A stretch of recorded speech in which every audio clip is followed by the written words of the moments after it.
Tell me, what comes to mind when you think of the word advocacy? Maybe it's protests at City Hall, or people going to vote in an election, or fiery speeches at debates between big shot politicians.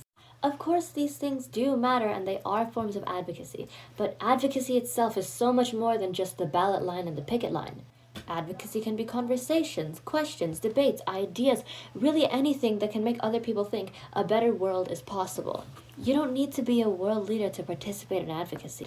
You don't even need to be of voting age. In fact, you probably already are an advocate for something. Today, I want to break down what advocacy actually is, why it matters, and how you can take part. Advocacy itself is simply just speaking up and acting for a cause you care about. Advocacy can look loud with movements like labor strikes and rallies, but the chances are those movements didn't start loud. A lot of it is quieter, everyday work that happens before the protests, the elections, or the speeches. Most importantly, advocacy starts with education. Without it, most change wouldn't have happened at all. And there's a lot to your disposal. You can talk to a decision maker like an MLA, publicly support or criticize a policy, join an organization in line with your views, or just spread the word about something important to you. Advocacy is also about being persistent. Even when the general public seems to have moved on or brushed off your cause, you keep working. And anyone is capable of this. You don't need funding or a political title. Now, advocacy is a very important thing and a hallmark of a democratic society. Almost every right we have today came from an advocate. Think of things like the right to vote, 5-day work weeks, fair wages, and environmental protections. We weren't handed these. They were fought for by people with no high status or title to back them up. People who were told they were too young, too radical, and too idealistic. People like us. You do have the power to change things, and you should. Silence only benefits those who are already committing injustices. Keep in mind, one of the most dangerous sentences in politics is, "That's just how things are." Now here's the part that matters most. You don't need to be older, richer, or more powerful to be an advocate. This is how you can start now. First, educate yourself. Read, watch, listen, and learn. Good advocacy starts with good information. You should follow reliable news sources, ask questions, and talk to people directly affected by the issue. Once that's done, start to use your voice. Educate other people, correct misinformation, or even make presentations like this one. And if you have social media, you can post about causes you care about to spread awareness. This can be through links to petitions, informational graphics, or anything sparking discussion. You don't need a massive platform, you just need to start where you are.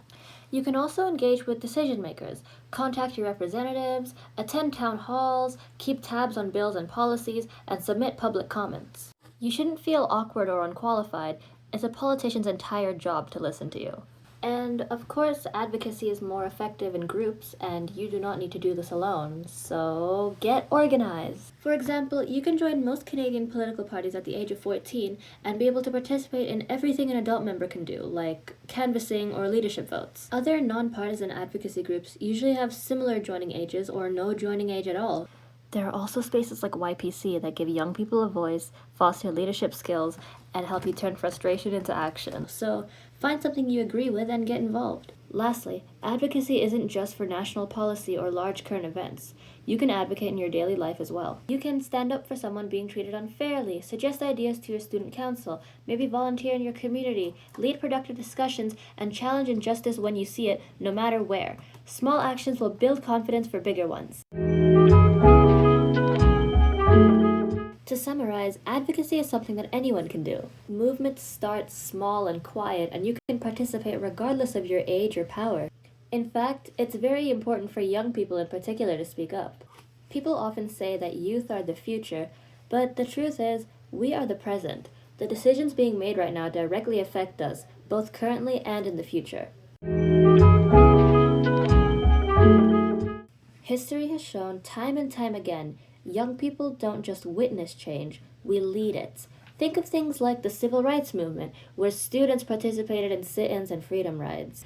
Or consider the young people that participated in the anti-Vietnam War movement, who pressured politicians into responding to their stance. There was also a lot of student action in South Africa. It was a major force in ending apartheid, no matter how much the leaders tried to silence it. And nowadays, youth advocacy is also at the center of things like climate justice, gun violence prevention, and democratic or human rights movements. These advocates didn't wait until they were old enough. They saw something wrong and they took action. If they hadn't acted, history might have unfolded quite differently, because if you don't advocate for the world you want, someone else will advocate for the world they want. So, of course, voting and protesting are very effective and important, but remember, there's a lot more to advocacy than just those two.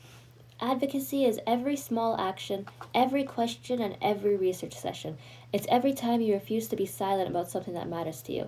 And if you're watching this video, you already have more than what it takes to be an advocate. That's all for today, so thank you so much for listening. Now get out there and get involved. I'm Haniyah from YPC Alberta. Solidarity.